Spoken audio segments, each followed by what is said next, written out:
Okay, so what is media ecology? I wanted to spend just a little bit of time talking more about media ecology to clarify any misconception and also hopefully add to the discussion that's already going on there. I would recommend that people go look at the Media Ecology website. It can be found at, if you go look at the Media Ecology Association, you should be able to get some information there about media ecology as well as further reading for people. I think if I had to explain to somebody just really quickly, right, in an informal way, what is media ecology? Well, media ecology is the study of communication mediums as environments. When you look at a communication medium, if you just look at something, like say I take this pen, if I just take the pen looks like it's just an object or a technology that's in an environment. The same could be said of a bicycle. If I look at a bicycle, the bike looks like it's just a thing there in the environment. The same could be said of the printing press. I go into a room and I look, and there it is, the printing press. It looks like it's just a thing there in an environment. I think what the media ecological perspective would say is that you need to study those mediums as environments themselves. That is, the user is the content of the medium. Right? Rather than trying to get at what is the message that is sent by the medium, you try to understand the larger social, even the side effects of a given medium in terms of what kind of scale and scope and change and pace does it bring into the culture, right? Neil Postman, who was one of the people who coined the terms media ecology, he suggests that it goes all the way back to high school biology class. He was in biology class and he found a little petri dish, and in that petri dish they squirted an aqueous solution, and that aqueous solution they called a medium, and then a culture grew out of that medium. And so the notion that mediums grow cultures is part of this notion of media ecology. Now, it does have a kind of organicism. There are certainly resonances between natural ecology and media ecology. This, I think, for me anyway, is most well captured by a line by Marshall McLuhan where he says, man is an extension of nature that remakes the nature that makes the man. Right? So there's some sort of dialectic whereby humans are that process in nature which subjects itself to technological extension and mediation. Now, three of the significant, or we just want to call them landmark or decisive technologies that have been studied extensively in media ecology are the phonetic alphabet, or phonetic writing. In the West, right in the West. So there's phonetic alphabet, there's the printing press, and the telegraph.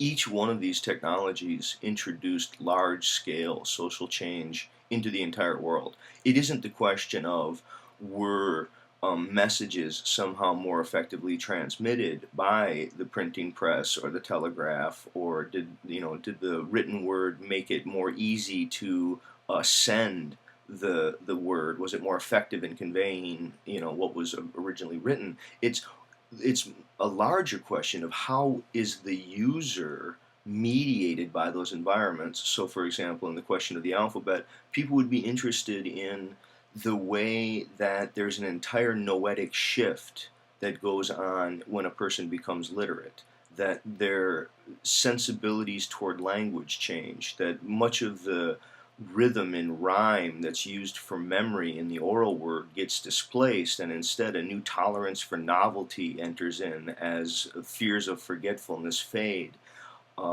The alphabet radically transformed how people were able to understand their own language.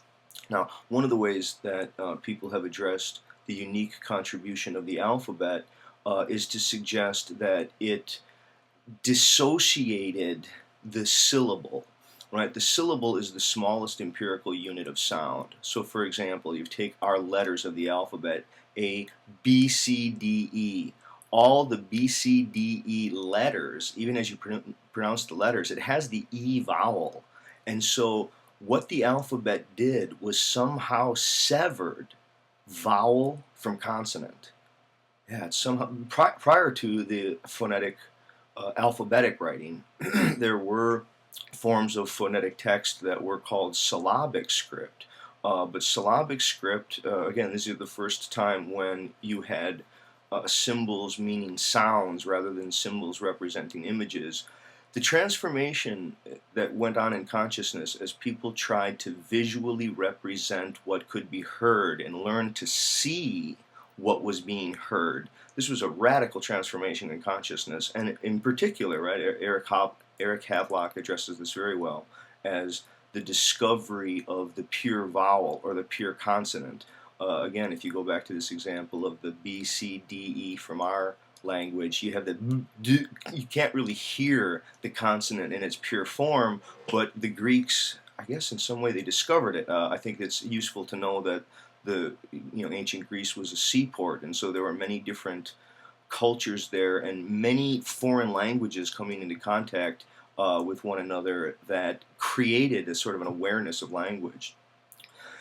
Take the printing press. The printing press was very significant in changing people's sensibilities about nation, changing people's sensibilities about religion, about distribution of knowledge. It really made scientific aspirations possible, right? Literacy writ large, not just the ability to write on scrolls or on manuscripts, but the actual ability to have the exact same copy.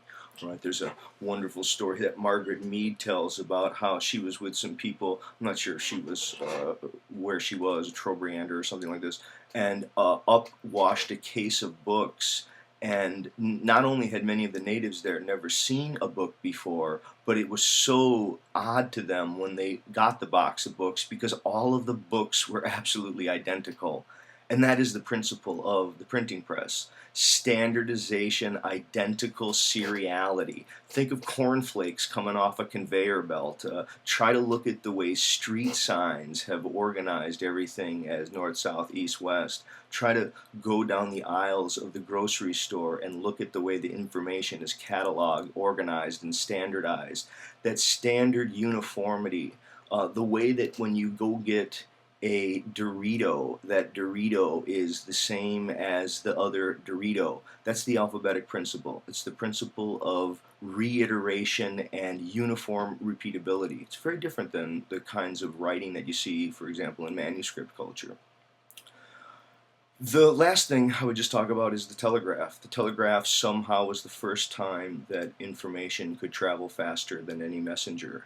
And what it did was it radically dislocated space and time. It established the futures market and the stock market. It created the time zones.